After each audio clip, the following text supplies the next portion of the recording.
লাজুকে একা ফাঁকা জায়গায় নিয়ে গিয়ে নিজের মনের কথা খুলে বলল অনুভব। হ্যাঁ বন্ধুরা, এমনটাই দেখতে পাবেন আপনারা আজকের পর্বে।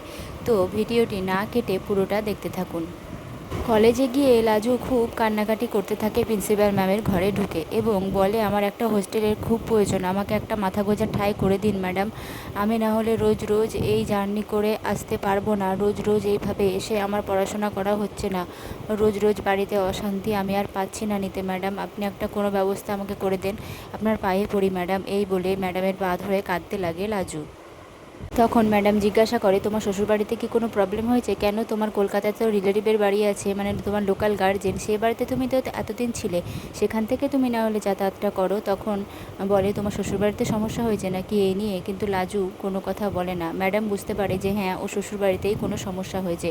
তারপরে বলে, আমরা দেখছি, চেষ্টা করছি। তখন আরেকজন ম্যাডাম বলেন, জানেন তো, একজন সিট খালি হওয়ার কথা আছে লেডিস হোস্টেলে, সে নাকি তার বান্ধবীর সাথে ফ্ল্যাটে যাবে, তো ওই সিটটা তো লাজবন্তীকে দেওয়াই যায়। তখন ম্যাডাম কথা বলে, আমি তোমাকে জেনে তোমাকে জানাচ্ছি লাজবন্তী। লাজু খুব কাঁদতে থাকে এবং ম্যাডামকে বলে, আমি আপনার কাছে সারা জীবন কৃতজ্ঞ থাকবো, আপনারা এটা দেখুন, ওই সিটটার ব্যবস্থা আমাকে করে দিন ম্যাডাম। তারপরে ম্যাডামরা কথাবার্তা বলে সিটটার ব্যবস্থা লাজুকে করে দেয়, কারণ ওই মেয়েটি এক সপ্তাহ পরেই সিটটা খালি করে দেবে, সেটাই বলতে থাকে। তারপরে ম্যাডাম লাজুকে বলে, তুমি পেয়ে যাবে। এরপর কলেজে অনুভব আসে। লাজু ঠিক যেই মুহূর্তে রুম থেকে বেরোবে সেই মুহূর্তেই অনুভব আসে এবং অনুভব আসলে প্রিন্সিপাল ম্যাডাম বলে যে লাজুর হোস্টেলে থাকার একটা সিট হয়ে গেছে, লাজু এখন থেকে হোস্টেলেই থাকবে, আজকে থেকেই থাকতে পারবে। লাজুর খুব অসুবিধা হচ্ছিল, ওর একটা মাথা গোজার মতো আশ্রয় ও চাইছিল, যেটা আমরা করে দিতে পেরেছি। আর এসব কথা অনুভবকে বললে অনুভব বলে, কি লাজু থাকা জায়গা হয়ে গেছে? এরকম বলে অনুভব চমকে যায়। তারপরে আমরা আগামী পর্বে দেখতে পাবো যে অনুভব লাজুকে একটা ফাঁকা জায়গায় একা নিয়ে যায় এবং নিয়ে গিয়ে বসে একটা ফাঁকা জায়গায়। তারপর লাজু জিজ্ঞাসা করে, আমাকে এখানে একা কেন নিয়ে আসলে?